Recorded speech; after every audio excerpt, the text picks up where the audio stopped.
Do you like me to say a few words of Greenland?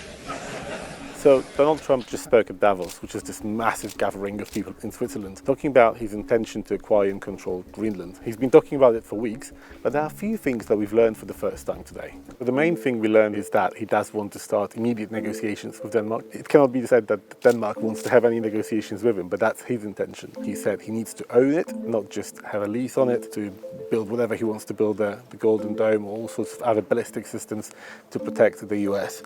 Now, he says no such thing as rare earth. That's not the reason we need it. We need it for strategic national security and international security. He repeats that point, but obviously Denmark would say you can do most of these things anyway. You don't need to own a piece of our territory. In his speech, Trump also made repeatedly false claims about Greenland, its past, its ties with the US. It is actually part of North America, on the northern frontier of the Western Hemisphere. That's our territory. Well, none of that is true, so expect Denmark to point this out to him in the coming days. We want a piece of ice for world protection. And also he kept referring to it as Iceland, which is obviously a different country. So there's a question about how much he knows about Greenland. People thought I would use force, but I won't do that.